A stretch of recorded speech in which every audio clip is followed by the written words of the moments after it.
mama shidda yoote mama siliyaate taagnida afarta ka galeeyado taagnidu ka dhacay askarigii. السلام عليكم ورحمة الله تعالى وبركاته. هلكا إنك داوانا سانا ويوتيوب كعجير شو أنا جوا فرحان عبد الله عبدي فرحان عجير فضلا هذا اليوتيوب كي يكون عشبته وحن كودي سنة يا سبسكرايب بنا دي سارتد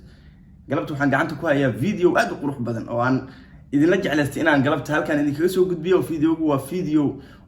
نن قضية وكشة كان عيون نلاش يواجه وسوق لك دنكا ينيرو يعني أنا إذن هرجع فيديو عن قد جنب كدي يا دوغان دون تا واحد فيديو اسكجر قصل كإيه ننك رجع سيدو كجب حسد دمك أو كل اوكي ده وشو عن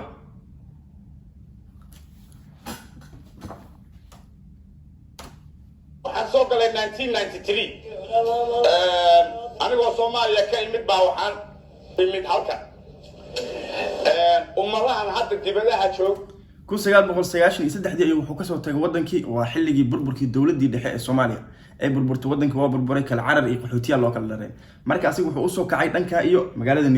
نيروبي موسى سوء هذين لكن وحوسه هذه قحوتيا ضد كينيا وسوق له مركز واقع ساي قصة المشي كقبستي وأنك بيلالكن iyo shirkadahan iyo waxaas wax jiray midna ma jirin wuxuu toos wada hayo dabka habeenkii waxa la sii saartaa digir bari lagu cuno canjeerada anaguna nin inta ka yar afweyn baan ahaaye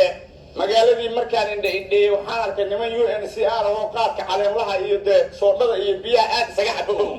wuxuu uu bastiiba yahay maalintii dambe parties 1994 iyo 93 parties baan ka qayb galay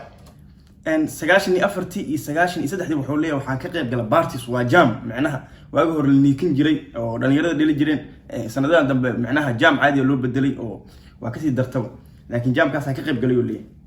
وحان اسبرناي نما شغالو UNCR UN شقايه صح وحال يقرأ UNV وحلا يلا معناها مشارك ملهي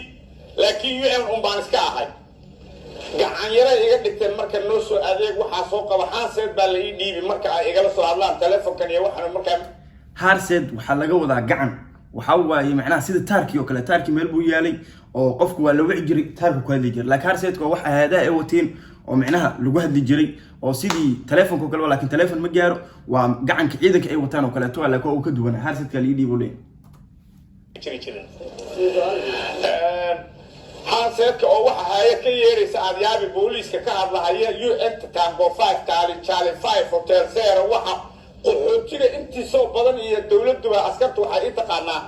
كلاك UNCR وشقيه أو بروتشن كيف تلقى صبا أنا أقول والله أنا نقانا وملا أو إنجليزي سواحلي معه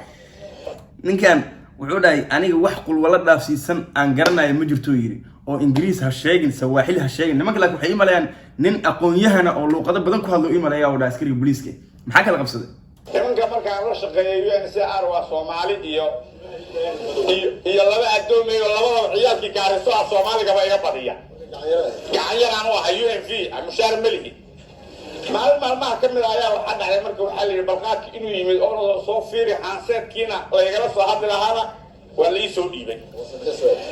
halka stationka boostachada agteeda marka taaganahay oo wadada aan fiirinayo waaga bilaay iyo xilaay iyo qulaay iyo waxba keeni jiray waxaan uu maarta iska didahay ma ahayn Allahu musta'an marka halka aan taagano wadada bidhaaminaya ya askarti islaam wax u turjubaan la leeyahay nimanka waxay yaqaaneen mugta kala UNCR oo luqad walba yaqaaneen ya xagga laga arkay markaas waxa la yiri Allah muutu nasimba isaga inuu yeero ninkan ay arkeen booliiska markuu ninka arko wuxuu isir ninkan waxa yimid maadaama askariga booliiska ahay imaamada ay isfahmi waayeen maadaama uu wato koofida lagu garanayo nimankan hay'adaha dadka la shaqeeyo nin luqad badan ku hadlan loo maleenay marka waxa la ninkaas noogu yeeray idin turjumay maamadii oo yeeratay marka way simba kucha inta markaan soo jiray oo askarigii ugu bilaabay simba mama aan nasaamaaneen kadibna markaas ay tiriyada waan isku daalay kale noo kala turjubaan anna wax Sawaaxili oo naqaano haba yaraatee oo nusay ka ahay male Ingiriiskana waxaan ka aqaanaa 1 2 3 ilaa 10 wala liba xusaaka waa ceebaysantaa ninkaaga UNCR shaqeynaya madaxda ahaaye balaya taageer bal isgiici baan isir marka ayada maxaa dib u jira baa markaas ay tiri eeda aniga ninkii qabay tiri wuu dhintay saddex bilood oo ciidada marka aan dhameystay bay tiri yaa ninkan guursaday waa labada nin ee la socda mid kamid ah ko ninkaa kalena ninkii dhintay bay walaalo yihiin oo dumaashaadaana iskaloo ninkana kuma qabahayo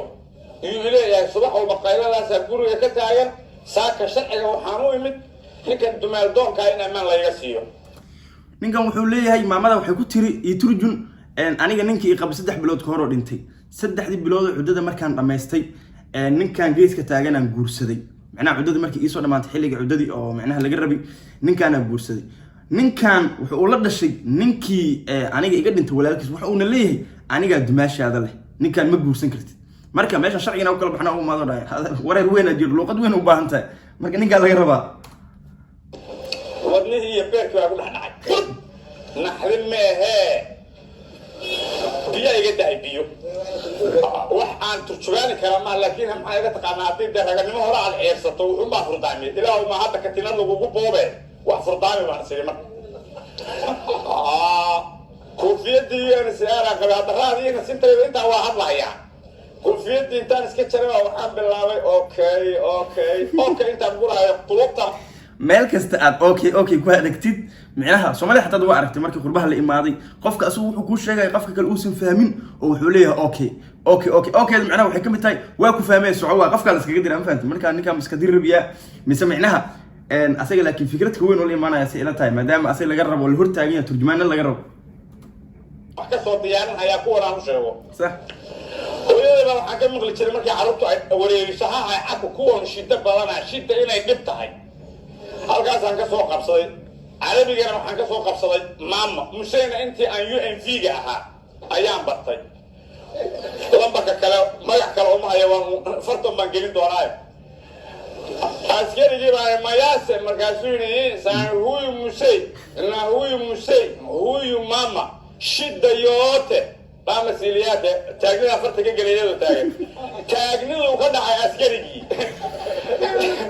taagnida intuu ka dhacay isaga maxal qoriga isagoo indhaha biyo ka wada qaadkii soo istaagay 2 kiilo oo ruux gadan kale aan jirin intuu ii gaday wuxuu yidhi simba mimina ku fahamu indhaliya namnayo kula miiraa 2 kiilo ana wata stationka ka soo baxay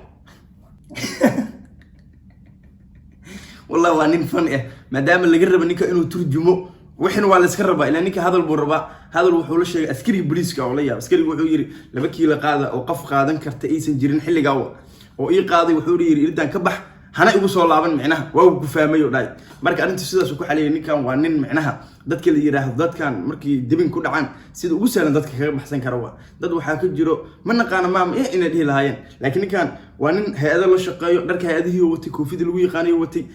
gacankii oo hay'adahana waa watay waa ka baxsiyay wallahi waa nin aan dhihi karo very fantastic waa ninkan fahant marka intaan waxaan ku soo afmeerayaa videoga yar aan idin hayay waad ku maadsantahay videoga inta aad daawatay waana kaaga mahad celinayaa waxaan ku weydiisanayaa haddaad i daawatay inaad subscribe ii saartid subscribe waxay tahay dhiirigelin waxaan ku weydiisanayaa mar kale inaadan iga hilmaamin like iyo share iyo commentiga waxaan idinkaga tegaa sidaa iyo amaana Allah